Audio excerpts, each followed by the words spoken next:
Okay, so I think we can just start. Thank you for everyone for joining. Today, this webinar is going to be about how to have a high productive team virtually. We're going to be focusing virtually, remotely, and also talking about how to have high performing teams in general, overall, the productivity and everything. I'm going to start by introducing myself. My name is Miriam. I work as a business development representative for TAP. Just so I can give you a brief about TAP and our story. So TAP started with our co-founders, Jafar and Chris, mentoring, actually. And they saw huge potential and talent within the youth in Palestine and in Jordan. And they saw the incredible skills that they have. But unfortunately, they do not have the correct, let's say, guidance or support they need. So that's when they thought, why not do it at a larger scale, more than just mentoring? Why not do something at a larger scale and support more individuals? And that's kind of where the idea of TAP came in. And so TAP is a talent accelerator platform. And what our focus is TAP, we invest in people. So what is the most important assets in any company? You can have the best machinery, but you still need people. You can have the most advanced AI, but you still need people. So our goal is to invest in people, invest in our youth, invest in our communities. TAP empowers individuals and gives them the tools, the guidance. We give them the support to become the leaders and entrepreneurs. We don't upskill them just to be employees and work the 9 to 5. We try to go in more and deeper and give them the strengths and guidance for another 10, 15 years. They're their own entrepreneurs and they're also giving back to the community. So that's kind of the social impact that TAP is also trying to achieve. So that's just a little bit about TAP and what we do and a little bit myself. I would also like to thank our speakers, Dali and Christine and Najib, for being here today.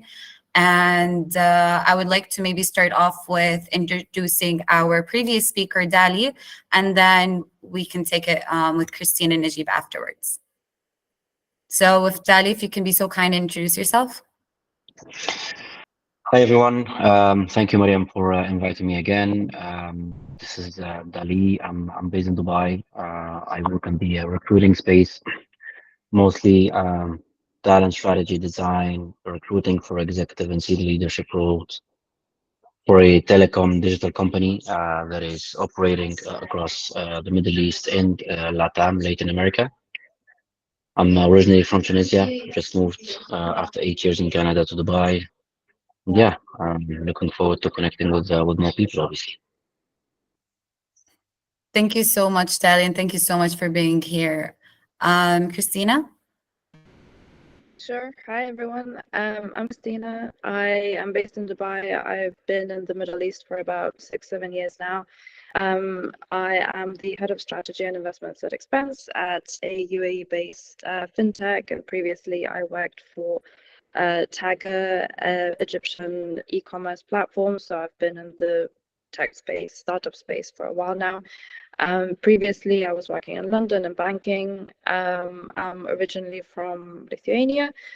Yeah, that's me. Thank you so much, Christina, and it's nice to have you with us today. Najib? I'm so happy and excited to be with you here today. My name is Najib. I lead Google product and marketing across the Middle East and North Africa. I've been at Google for the past 15 years, starting my career as a software engineer, working in different offices from Zurich, San Francisco, Tokyo, and now I'm based in Dubai. What I look after is what's Google's experience in products in Arabic and what is the rollout of different Google product and technologies into the Middle East as well. And then how can we tell and how can we get users to know about those products, customers to use those products, and ensuring that it's actually useful for them. That is very interesting, Najib. And I think you need, with working with product, you also need to kind of know how to handle the team and how to keep everything structured and moving smooth. So it's going to be really interesting getting your opinions on everything also. looking forward to. Okay, so we're going to have the webinar today as I'm going to be asking Dali, Najib, and Christina some questions. And then please feel free to ask any questions on the chat if anything pops up. And at the end of the webinar, maybe 30 minutes, 20 minutes, 15 minutes before the webinar, at the end, we can get the questions. But I have prepared a few questions for the speakers. Please feel free to type any questions you may have. And also for our speakers, if, for example, I'm asking Dalia speaker and Christina or Najib, you feel like you also have an opinion you'd like to put your 2 cents in, also feel free just to answer another question, even if it's not for you. So I'm going to start with our previous speaker, Dali. Dali, since you have a lot of experience with being an advocate for personal growth and mental health also, and with talent acquisition, so how do you see or how do you incorporate these values into the fabric of the virtual team culture? So how would you put the line between personal growth and mental health while working in a virtual team? Thank you, Mariam, for the question. I think one of the most complex things about remote work, be it you're leading a remote team or you're part of a remote team, is that people need to have more of what we call intentional communication. When you're in an office, people assume easily that, okay, this person is here and there. Whenever I need them, I'll be talking to them, which creates less pressure and less, let's say, social anxiety, literally, when it comes to how we deal with each other. The reason why, let's say, mental health is as important as anything else when it comes to remote work, because when you have people distributed in different, let's say, geographies and time zones, you want to make sure that no one is actually feeling behind. No one is actually feeling not necessarily sure about whatever they're doing or whatever they have to do. One of the examples, so one of the previous companies I used to work in the US, which was remote first, meaning that everything was remote, there was no office. We were in different time zones. We used to have we used to schedule every single week a couple of things. So every single employee, regardless of their level, they have to be talking to someone at a different company. So we used a tool at that point where the tool basically randomly picks someone else for you within Slack, and then one session is literally social. There is nothing related to it, making sure that you address certain things that are more related to you as a person and with the kind of, let's say, fears you have about being disconnected to your team or to your overall business division. And another one was more related to you. For example, you were in recruiting, someone's in product or finance or marketing or whatever, and they don't necessarily have enough exposure to what you're doing every day. So that session was basically meant to actually have you share more with them, and the initiatives were actually really aligned to the overall mental health agenda that the company had. Yes, we had different other tools, we had different other support for literally mental health sessions, for people who needed that kind of support. But again, knowing that things can be very tricky when you don't see your team members or your leaders, setting intentional meetings where people are actively talking to each other beyond the scope of their job actually make things better and created that type of, let's say, safe and trust environment for everyone. Yes. Can you explain more about the tools that you could use, maybe, or if any pop in your mind that maybe that could help with communication more, to help with, I'm just trying to make things more, the communication feel more that it's not remote, like you said, and just because everyone works in different time zones, is there certain tools that you could advise people to use? I don't remember the exact example, but it used to be an integration within Slack. So for anyone who's comfortable with Slack, who's, let's say, used to using Slack at their job, Slack has a huge library of tools integrated and that serve multiple purposes. One of them was actually almost like, as I say, a randomized selector that just picks two different people every single week, so that you can just go out there and instead of having to select the person you need to talk to, the two people you need to talk to during that week, the system will pick it up for you. So it also breaks that barrier of, some people just try, to pick other people, and it helps you just, go out there and say, all right, we have this call scheduled for this week with each other. And literally that, basically that tool was picking even the time for both people. So it goes to your calendars, it picks whatever available time there, and then it gives you a suggestion, meaning that, in case, both of you are not interested in that time, or you don't necessarily find yourself available at that time, you can actually suggest another one. So again, making it really easy for everyone for introduction, breaking that kind of first barrier, especially that if you didn't speak to that person ever because you're in two different, let's say, teams, and you don't have much connection with each other. Thank you for the answer, Dali. I think that's great advice. I know a lot of companies use Slack, so I think any integration with Slack could be very productive for the teams.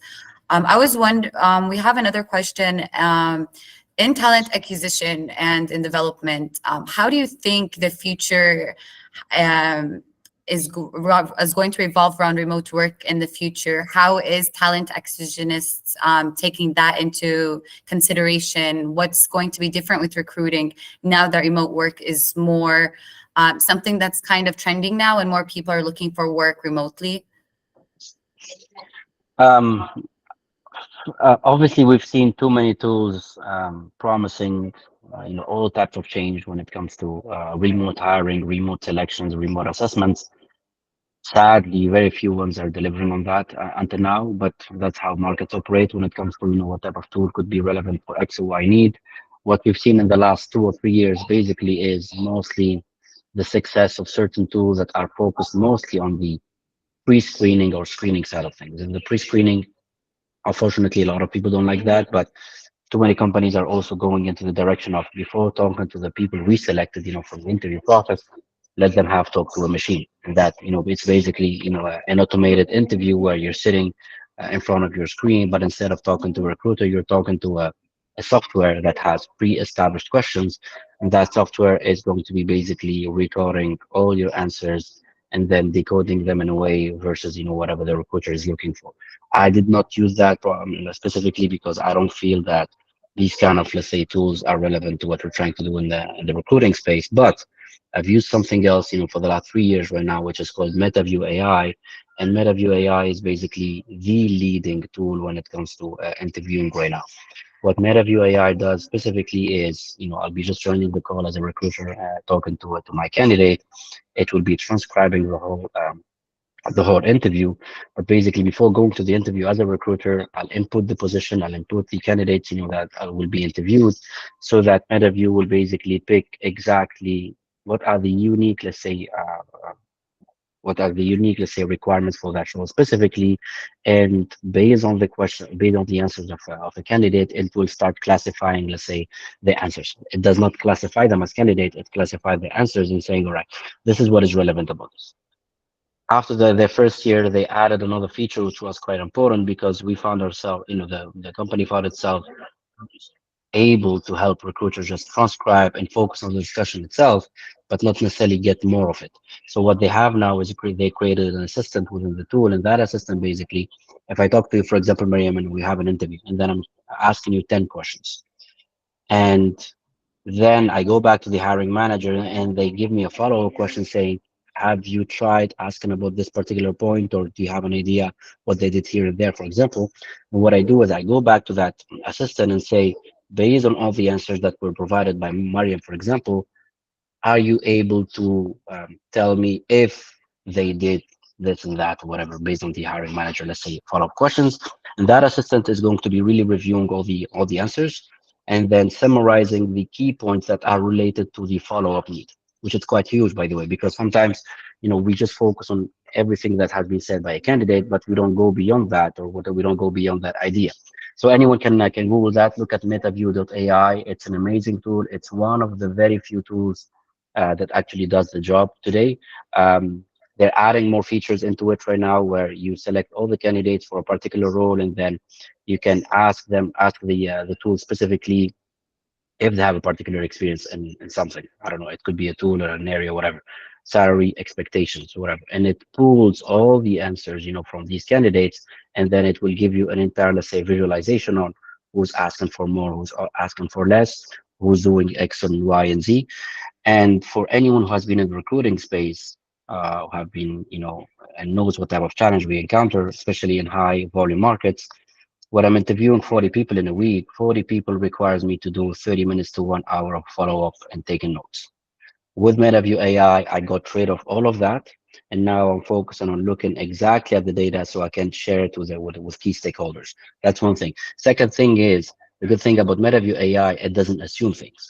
It literally takes things as they are and try to align them with the context that you have. It basically could be a requirement, the job, the company, whatsoever, which is quite big because a lot of recruiters are not necessarily trained in avoiding any kind of bias, when it comes to assessing people, because a lot of recruiters actually focus on the way candidates deliver interviews versus assessing if the candidate is really actually good for the job or not, which makes it a lot confusing, or which leads hiring teams usually to make the wrong decisions.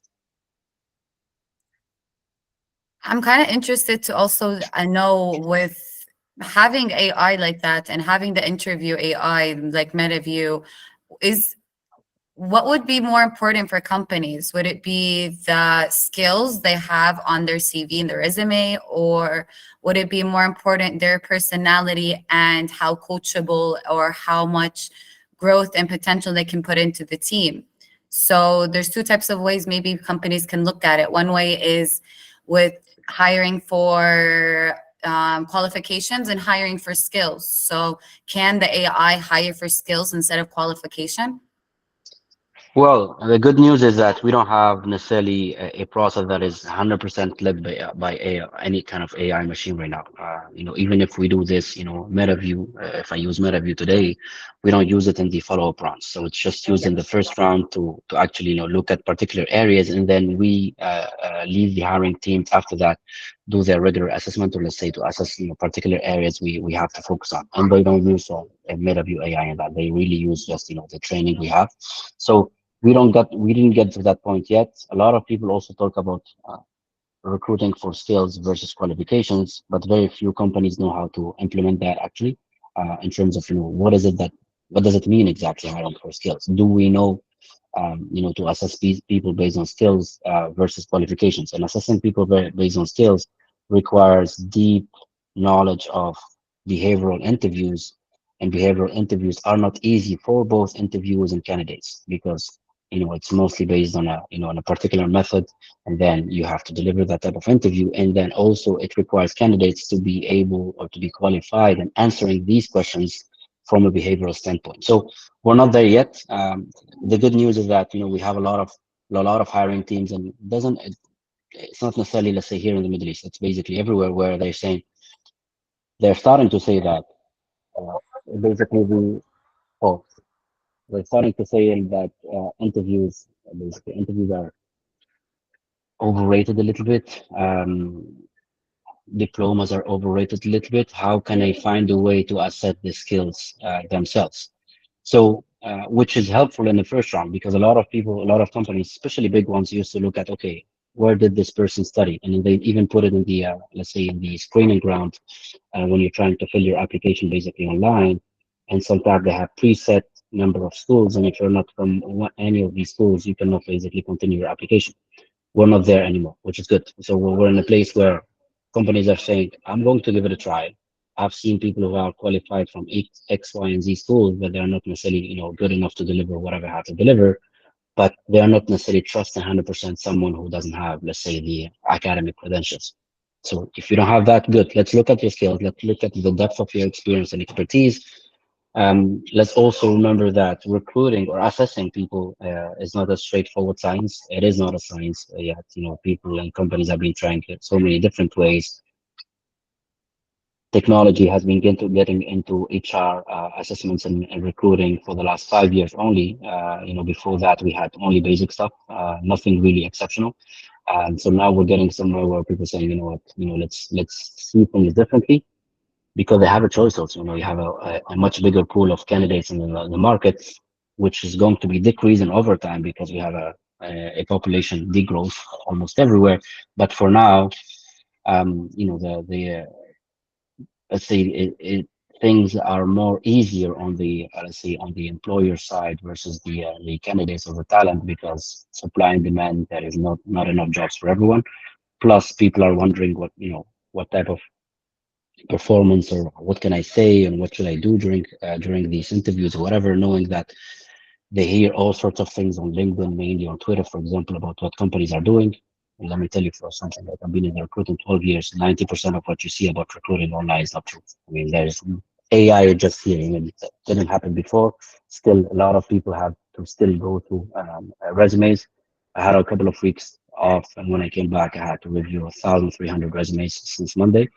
So hey, I'm still doing it by myself. I have things to help me, but by the end of the day, I have to do the job by myself.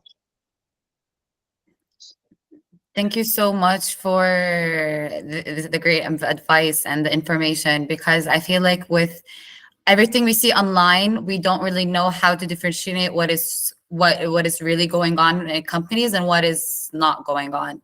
So thank you so much, Dali, for your answers. They're so well. I want to now let's move a little bit forward so we don't run out of time to Najib, if that's okay. Najib, I'm really curious in asking about how do you think fostering diversity within teams can lead to higher productivity? Thank you, Dali, for like an amazing explanation of like walking us through this journey. I think it was also informative to me to hear it on the other side of the recruitment as well. And I hope it was as well as more useful and enabled people to understand the process from a job application point of view as well. Mariam, that's an interesting question. And I think it's a situation where I've seen it firsthand at Google during the different 15 years, right? Like I think it's way about, and I've seen it as a good example where how in Google we believe that like innovation thrives when people are coming in from vastly different backgrounds and they're able to come together, right? And there's different background results in different life experiences, different cultural insights, different methods of problem solving that bring in more and the richer input to the table, right? In fact, most often has led to more innovative solution and more outside of the box type of approach to the issues that we have. A good example of that is like thinking about like a recent product like the Google Assistant, or even Gemini. Gemini is the Google large language model AI product. You can access the Gemini with google.com. The team is a global team, right? So there is engineers, UX designers, there is language experts from all over the world. That includes people that are coming in from our own region, right? And that diversity ensures that like the product, whether that was the Assistant or Gemini, understands different accents, understands different cultural nuances, references, and cater for a diverse user needs, right? And understand, and which truly makes it helpful for everyone. A good example of this is during COVID. We've noticed that in Arabic, like a lot of users are coming into the Assistant and they're asking things like, I am lonely or I am sad. And we see a really sharp increase of people saying those things in Arabic to the Google Assistant. And that was interesting insight. But the more you dug deeper, and because we had like different Arab engineers that are involved in the project, the insight that came out is usually therapy or talking to people about like emotional thing is not something that is part of the culture. So with COVID, a lot of people felt alone. They did disconnect from their community, from their friends. So they were coming to the Assistant with expressing their emotions as a safe space. So that led us to figure out like how can we develop the right tools that when someone's telling us I am depressed or I am sad, how can we give them some helpful tools to help them cope with that emotion and navigate that drive of emotion. And that's a good example how like that diversity is not just nice to have. It reflects our audience, right? Like we cannot create product or market users that we don't actually represent. And that's why it's important that when you build a product, and or whether that was a product or a feature, it needs to be built by a team mirrors the user base. And that ends up in a product that resonates more deeply and drives a wider adaptation and success as well. I'm thank you so much for Najib for sharing that story. Everything I would have kind of imagined you explaining, but that's just a whole other level. I think it's very creative how just because of COVID and because of the Arabic language and going into that and reading more into trying to find a service for them is amazing. I think it's beautiful how different cultures, different regions can maybe bring up different products, different inventions, and even bring out maybe solutions for teams. Do you think that diversity can also maybe solve, while in a team or already in a company, can help within a company in a team, I'm sorry?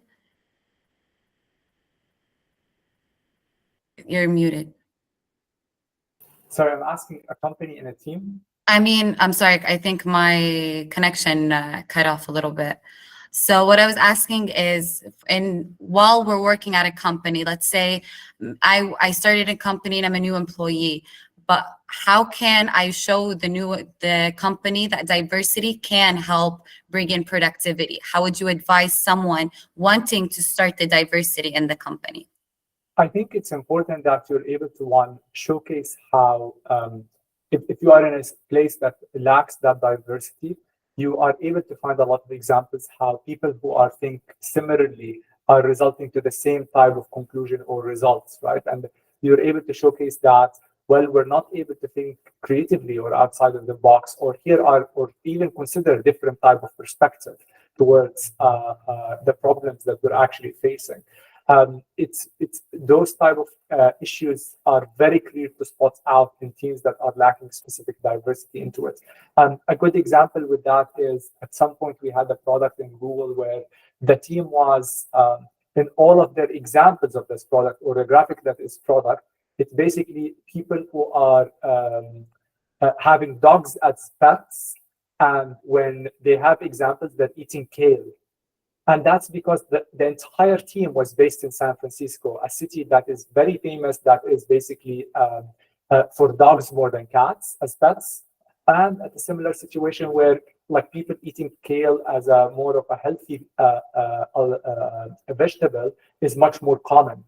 But that does not resonate well outside literally San Francisco, right? And like once you point out to the team, it's because everybody that was involved in making that decision, that was a simple decision, like what are the screenshots for that product that we're launching, is all within the same geographical area or within the same area. That results in, yes, it's very relevant to you or to your friends around a very small community, but for the rest of the world, that is not very relevant, and they're not able to connect to the product or to the use cases of the product when you're sharing something like that.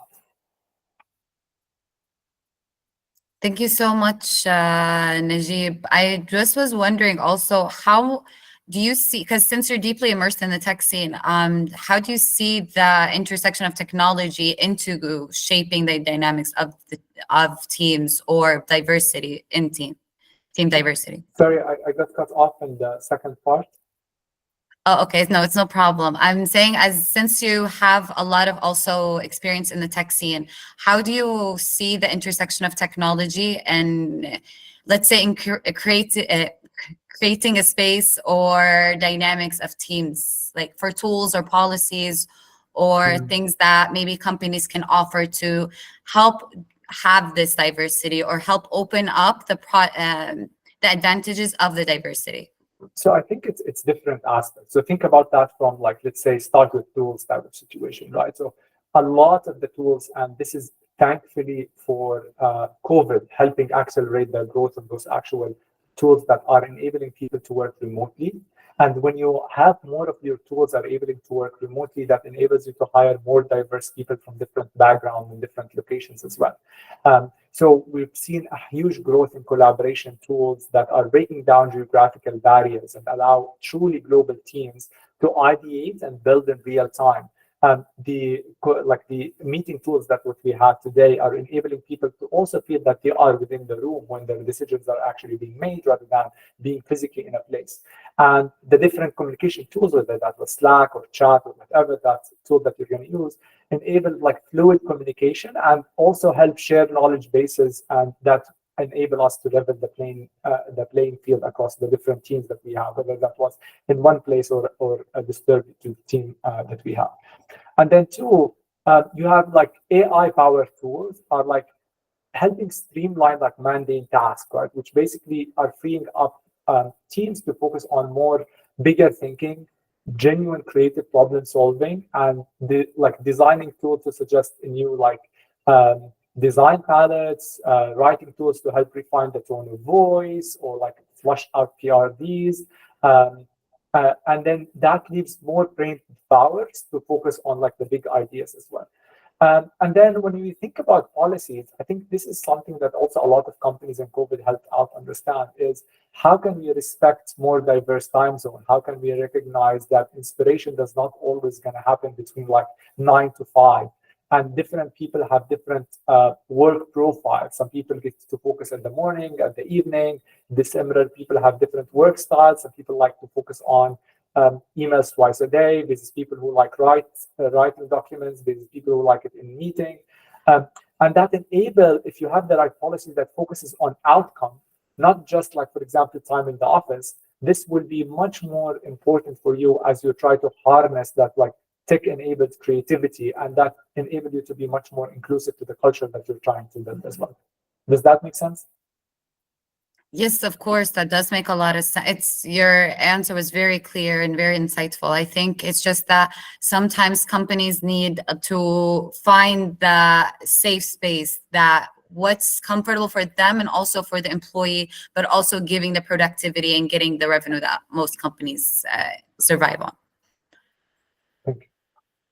Thank you, Najib, for your very insightful answers. And I do have 2 more questions for all the speakers, but I just want to jump to Christina. Thank you, Christina, for joining us also. I wanted to ask you, given your experience in strategy and investments, how do you anticipate remote work in the future? I know I don't think you're currently working remotely, but I just wanted to see your opinion. How do you think remote work is going to be eventually? Thank you for the question. So at the moment, I'm working a hybrid model. I go into the office a couple of days a week. My previous job was fully remote. So throughout my career, I've done the full in the office 5 days a week, fully remote, and now a bit of both. I think what we saw with COVID was this huge acceleration of people working fully remotely because there was no other option really. Since if you read the headlines, you see a lot of kind of articles and announcements about companies getting their employees back into the offices and kind of shying away from that remote policy. But I do think that even if we're not going to see the same levels of fully remote practices as we did during COVID-19, the hybrid work models are going to stay, and I think they're going to be overwhelmingly preferred by companies. The reason being, in some part, because they work. I think when I joined the workforce now 14, 15 years ago, the whole idea was that you live your life and do your life tasks around your job. So if you needed to go have a doctor's appointment, that had to be managed with your job. If you had a personal appointment for your child, that had to be managed around your job. And I think people's expectations since COVID-19 have kind of shifted, and maybe people's expectations in the younger generations are also entirely different, that you kind of combine the two together, and there's an issue of it kind of the lines blurring, and we can talk about the fact that the separation between work and life has kind of gone away at this point, but I do think that the hybrid work model is here to stay. Something that Najib touched upon I think we're going to move towards even more kind of flexible work arrangements where I see some companies agreeing core hours and saying, you know, we want to have overlap between these employees for 4 hours a day, 3 hours a day. So if you need to have your meetings, you need to have your discussions, agree on something, you do that. But the rest of the day, you structure however works for you. You know, Najib, as you said, some people work better in the morning, others find their stride in the evening. So there's no point in forcing people into this fixed pattern that doesn't necessarily get the most out of them. Something that I would still like to see more of is that investment into employee well-being. And Dali, that's something that you spoke about. I think that's still not many companies do that. Not many companies think about that. And for a lot of us, going into the office, especially pre-COVID, was part of a social experience. So kind of staying at home, working from home, as rewarding as it can be, and all of that stuff, I do think that there's going to be more emphasis on addressing the well-being and the mental health going forward. And the final thing that I think some companies are now moving into is providing training on effective communication, because that becomes of paramount importance when you're not in the same office, when you can't just pop to someone's desk. And a lot of us actually are not as good at effective communication as we think we are. It becomes a lot more difficult when you have the kind of chat mediums. Even over video calls and calls, things can get misconstrued. There's research to say that, for example, you know, over chat mediums, so whether it's Slack, whether it's Teams, there's a kind of negativity bias. So when somebody reads a message, they have this propensity to interpret it more in a negative way than it's actually positioned. So what I'm seeing is now some companies moving towards providing this training and explaining to their employees how to get their message across and how to even soften their message to make sure that you don't have these clashes when in reality the message is not negative. It's just that's how we interpret it in our brains when we read it. But I am hopeful that the hybrid and pretty confident that the hybrid model will stay. I think it's been fantastic. I have a 3-year-old. It's been absolutely fantastic for me. So fingers crossed.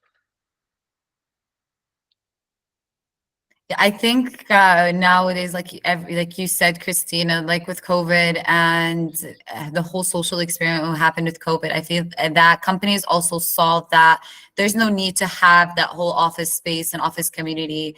Everything can be done remotely, and like also Najib mentioned, that the diversity that remote work can bring in, it can be really valuable for companies. So I think it's very interesting.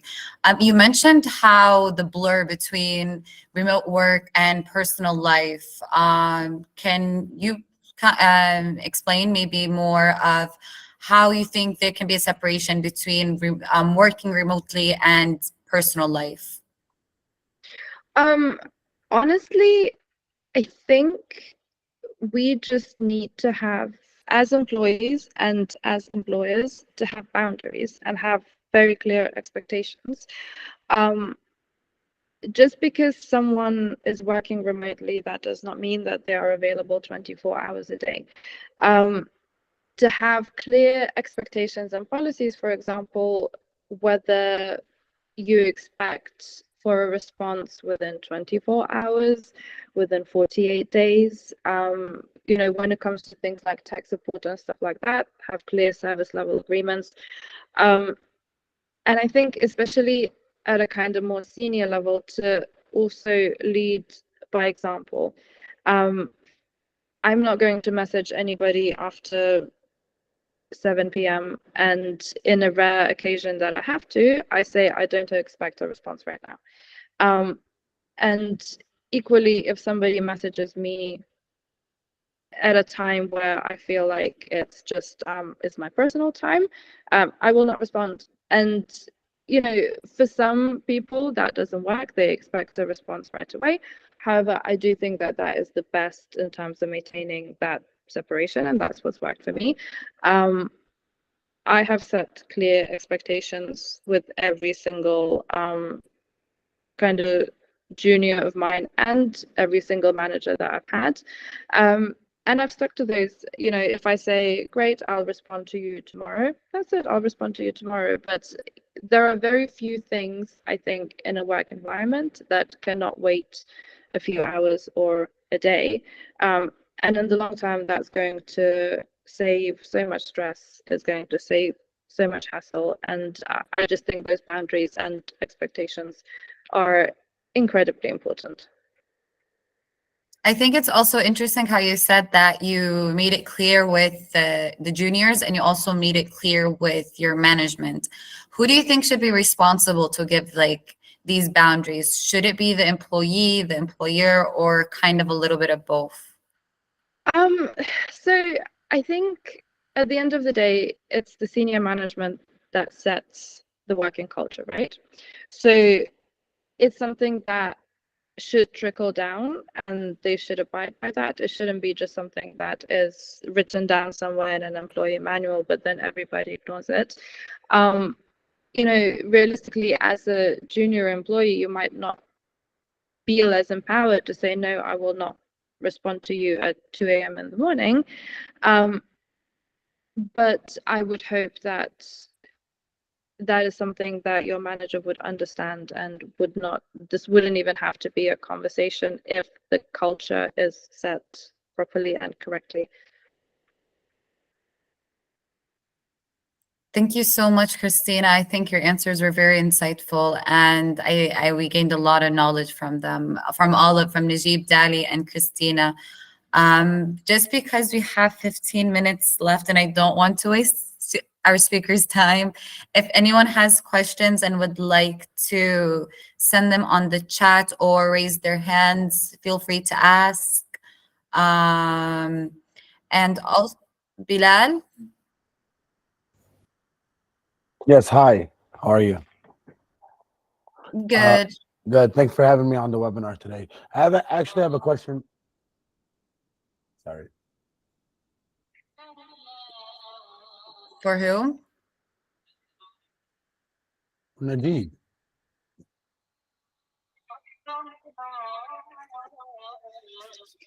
Ask.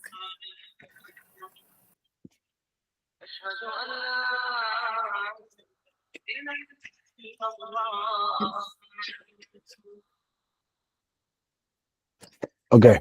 I would like to say, so when you were talking about diversifying or bringing diversity into the workforce or culture, how would you do that if you are working from a remote place? Like Christina was actually talking about she's working hybrid at the time, and Dali incorporated. You're muted. Can you hear me? Okay. Yeah. So Dali incorporated MetaView. Christina incorporated the hybrid workforce, and Najim was talking about diversifying the culture in the workforce. How would you take all that and put it into a remote atmosphere?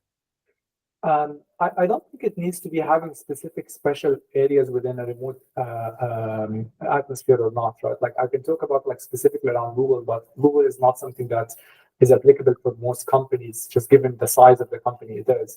But I think a lot of companies have hybrid work models where like the employees are working 3 to different days from the office or work from home.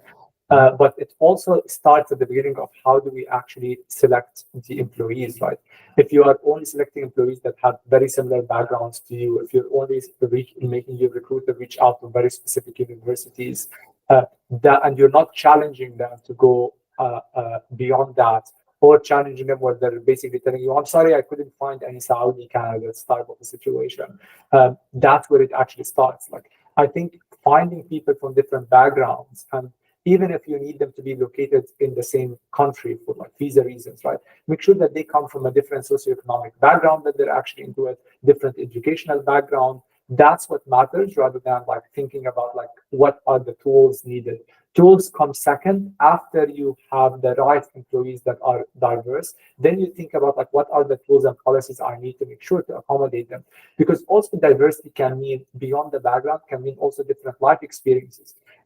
If you have a parent that is taking care of a kid, part of that diversity is understanding that that parent might need to take some time off to pick up or drop off or be with that child at some point during that day. So writing right policy that allow that parents to do so enable you to retain that talent in that actual company, and thus providing an experience from the providing insights from their actual experience into it. If you don't have the policies that accommodate that, that talent might leave or find a different place to work with as well. So first, find and ensure you have a diverse team, and then worry about products and policies that will enable them to flourish in the company. Excellent. Thank you so much.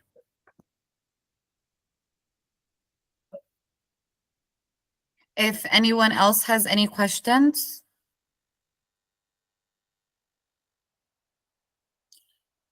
Okay, I just want to I'm going to ask an open question, so feel free for Dali, Christina, or Najib, if you guys would like to answer. So basically with working with remote work, there's always that factor that, am I doing enough as an employee, or am I not doing enough as an employee, or how do I show that I'm doing enough as an employee? So how would you advise people that are going through that struggle to kind of get past it? I'm happy to start off. Ask for continuous feedback.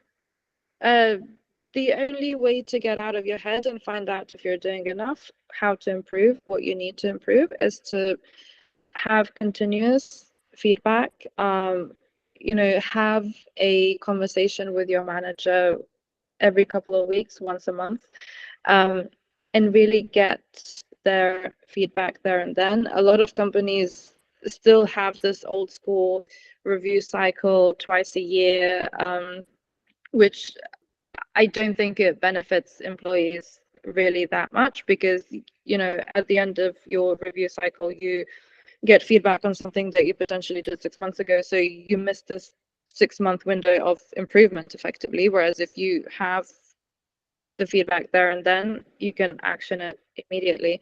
And I think just not shying away from those conversations, and I know that sometimes, especially if you don't feel like you're doing enough, that can be a very daunting thing to ask for, but ultimately it's for your own benefit, and most managers that I have worked with are incredibly receptive. So feedback is the way forward. And do you think, I know a lot of companies are bringing in feedback, 360 feedbacks, and having those initiatives, which I think is a great thing. And I've seen a lot of companies have higher productivities when initiating 360 feedbacks. So yeah, I think that's a great advice, Christina. Thank you. Bilal, you had a question?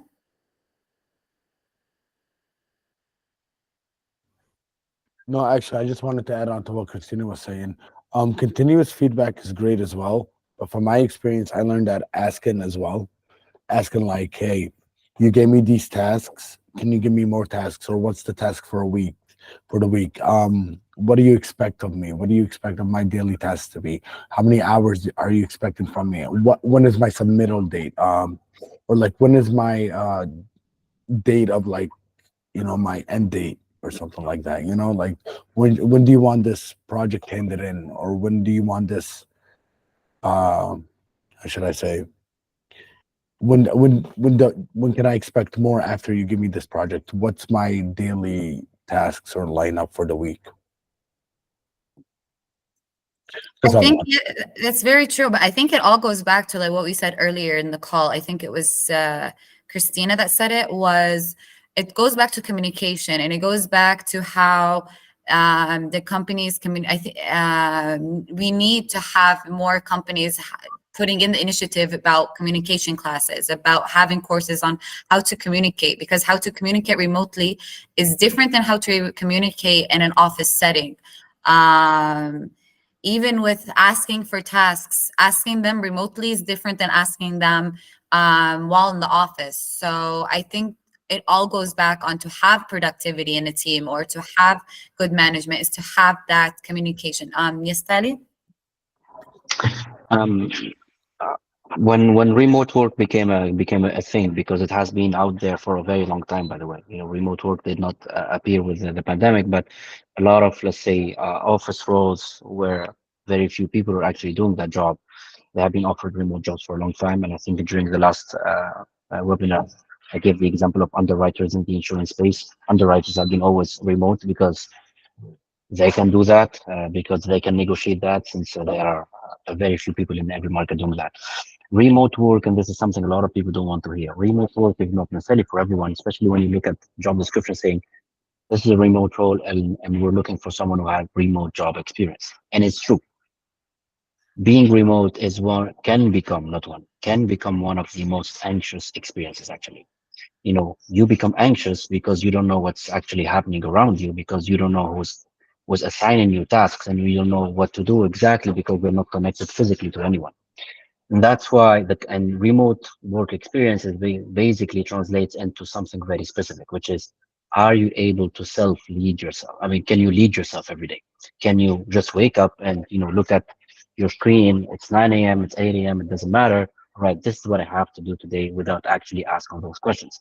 It's important, maybe for junior intermediate people to do that, but a lot of remote work, let's say, environments usually tend to hire experienced people. And what we mean by that is, I know you're working, I don't know, in Argentina and Tunisia and France or whatever, and I know that you're going to be doing the job within the platforms that we set for each of us or for all of us as a team to do the job. And I'm not expecting you to ask those questions. And trust me, tons of people want to do remote work, and if they don't have any experience and you go into that space, it can be scary because they feel that someone is going to be firing them any day, because they feel like, am I actually doing enough of this, or am I maybe overdoing it? There is some sort of a balance that can be found only with communication.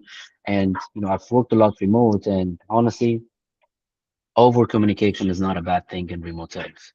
We prefer to over communicate with each other in a certain way. Obviously, I don't want to flood your inbox or your Slack or whatever with a lot of DMs. When I used to work at HelpScout, which is one of the, I would say, it's one of the most important companies in the remote space.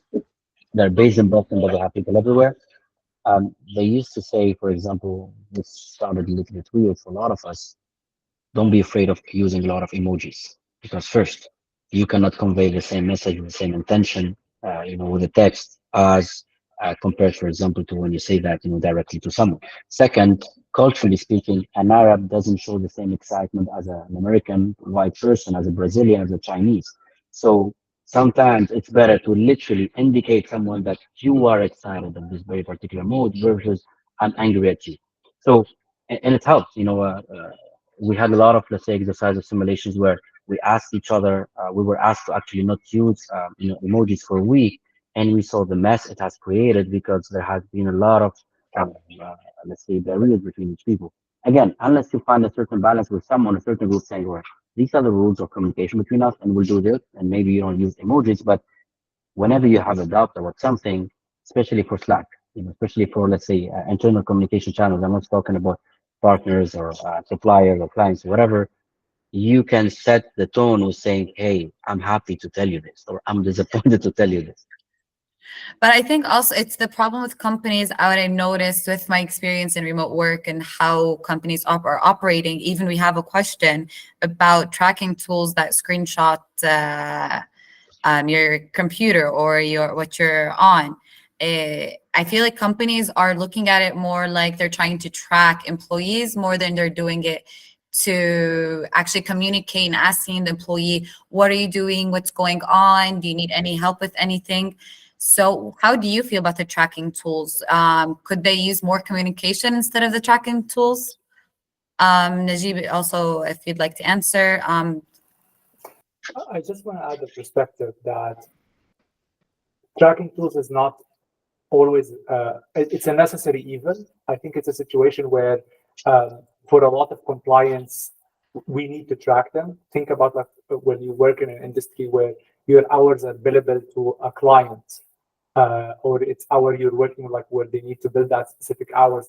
Tracking tools are the way that basically compliance are able to audit that track and be able to figure out what happens and how much we're going to bill. It's less about tracking the employee and figuring out if the employee is working or not, but more of like ensuring that we have an audit trail and the compliance practices to do so.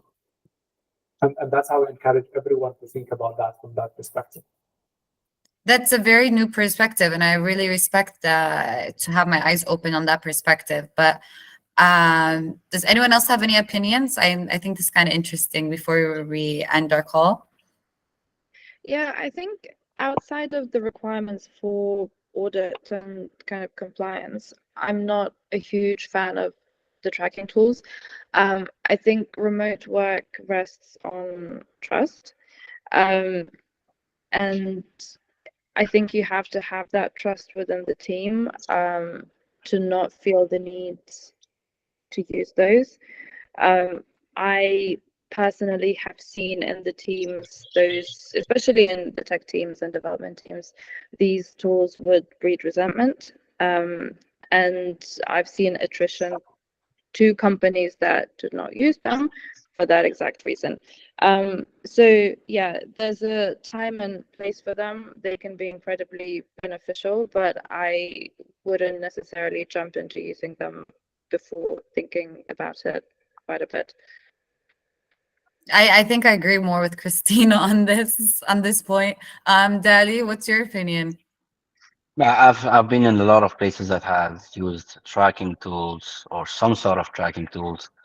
I think the healthiest space I was in where they were actually just tracking your location. When I say location, country wise, just in case there's anything with data, because as Najib mentioned, there are a lot of issues when it comes to compliance and data privacy, especially when you work in a very data heavy, let's say, industry. Yeah. And if you own a company in a similar space, you would understand that. But they were not, for example, tracking whatsoever we're doing. They were not tracking the volume of work. And the company had a very, a policy when it comes to how we do work. The work was measured by output, not by hours. So you had a contract with 40 hours, literally written on it. But if you're able to do your job in 25, just go ahead and do your life. And if you have to do more than that, if you have to deliver on 45 and 50 hours, that's on you. It's not on us. It's as simple as that. And the more you see that, the more you understand that trust is important.